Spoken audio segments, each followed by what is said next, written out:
Level 1. The Can Tragedy. You walked into an American supermarket and saw a can labeled Authentic German Sauerkraut sitting next to Vienna sausages. That was your first mistake. Open it and the smell hits like industrial fermentation gone wrong, the kind that makes you question an entire country's cooking. Gray, mushy cabbage in harsh brine paired with pink mystery meat tubes that have never been anywhere near Germany. The sauerkraut is over-processed and over-salted, floating in something closer to vinegar than real fermentation.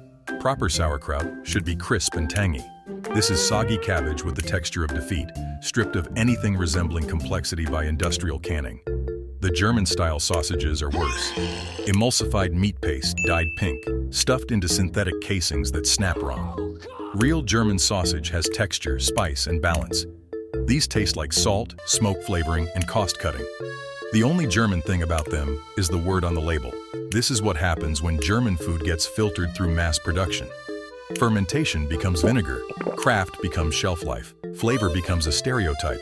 Level 1 German food exists purely to lower expectations, so everything that comes after feels like a revelation by comparison. Level 2, the street food icon. It's 3 a.m. in Berlin, and you're spilling out of a club when you smell it. Curry ketchup and fried pork cutting through the night. Currywurst is a bratwurst that's steamed, fried, sliced, and drowned in spiced ketchup with curry powder on top. Served with fries and eaten standing at a counter, this is blue-collar fuel that's kept Berlin moving since the 1950s. The sausage is fine. Pork, a little snap, though all the steaming softens the casing. The sauce is what matters. Good currywurst sauce is tomato-based with curry, paprika, and spice that actually tastes intentional. Bad currywurst is just ketchup with curry powder dumped on it. The gap is huge. Berliners will argue endlessly over the best stand. Some swear by places under U-Bahn tracks, others by late-night counters that never seem to close. These aren't restaurants. They're institutions, feeding drunks, night workers, and anyone who needs something hot right now. Is currywurst objectively great food? Not really. It's sausage and ketchup, but it's cheap, fast, and perfect at 3 a.m. when you're tired, drunk, or both. The fries are mandatory. They're to soak up sauce and add crunch. Level 2. German food is functional street fuel. Simple, flawed, and loved anyway, because timing matters as much as taste. Level 3. The bakery standard. Germany has over 3,000 officially registered types of bread, which explains why calling American sandwich bread would get you side-eyed at best. Real German bread has a crust that crunches, an interior that's dense and flavorful, and zero added sugar because bread isn't supposed to taste like cake. The Brötchen is practically a ritual. Fresh from the bakery early in the morning, still warm, with a crust that shatters when you tear it open to reveal a soft interior. You add real butter, never margarine, then cold cuts, cheese, or jam. This is Abendbrot, the bread and cold cuts meal eaten whenever Germans feel like it, which is often.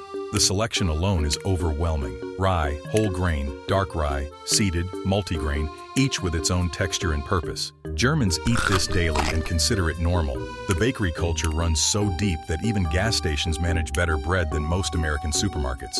On paper it looks simple. Bread, butter, meat, cheese. But the quality does all the work. No cooking, no tricks. Just excellent ingredients handled properly. Level 3 is German food at its most honest, proving that when bread is taken seriously, it becomes a cornerstone of the culture, not just a side. Before we hit Level 4, make sure you're subscribed and hit that notification bell. We're about to meet the German food that actually shows why this cuisine has staying power beyond stereotypes.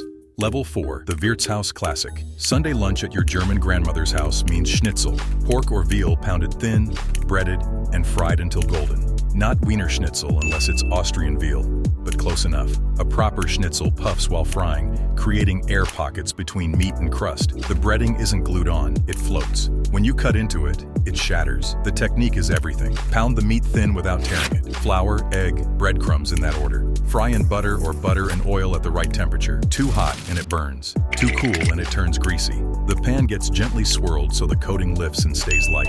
This is simple food done precisely. Then there's Königsberger Klopse, the northern comfort option. Pork and veal meatballs with anchovies for depth, simmered in broth and finished in a white caper sauce with lemon. Rich, tangy, and way more complex than it looks. These are Wirtshaus classics. Heavy, comforting, and built to fuel people doing real work. Portions are big for a reason. This isn't delicate or trendy. Level 4. German food is traditional and unapologetic, proving that comfort doesn't need complexity to be deeply satisfying. Level 5. The pork knuckle masterpiece. Schweinshaxe is the final boss of German meat. A whole pork knuckle roasted until the skin turns into crustige Schwarte, crackling so loud you can hear it across the room. It's pounds of pork cooked in stages, slow roasted until tender, then blasted with high heat to create a mahogany crust that shatters while the meat inside stays juicy. The process is pure engineering. The knuckle marinates in beer, garlic, and caraway, then roasts low and slow to break everything down. The final high-heat blast dries the skin and turns collagen into crackling. Done right, the meat falls off the bone and the skin delivers everything from glassy crunch to chewy resistance. Sound matters. Proper Schweinshaxe crackles when you cut into it. The knife should fight the skin before giving way to tender pork. If the crackling is soft, the kitchen failed.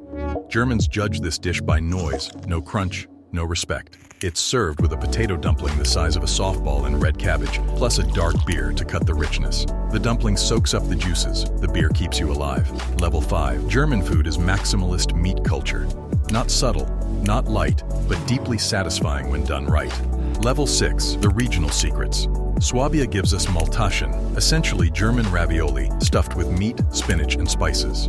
The legend says monks invented them during Lent to hide meat inside pasta, earning the nickname Herrgottsbescheißerle, or Little God Cheaters. Whether that story is true or not, Maltaschen proved that German food has regional depth far beyond Bavarian beer halls and sausages. Then there's Spätzle, soft egg noodles made by pressing dough through a sieve straight into boiling water, creating irregular shapes that cling to sauce. Käsespätzle layers those noodles with mountain cheese and crispy onions, turning them into something rich, rustic, and dangerously comforting. It's German mac and cheese, but built on better technique and ingredients instead of shortcuts. These dishes reveal the part of German cuisine most outsiders never see.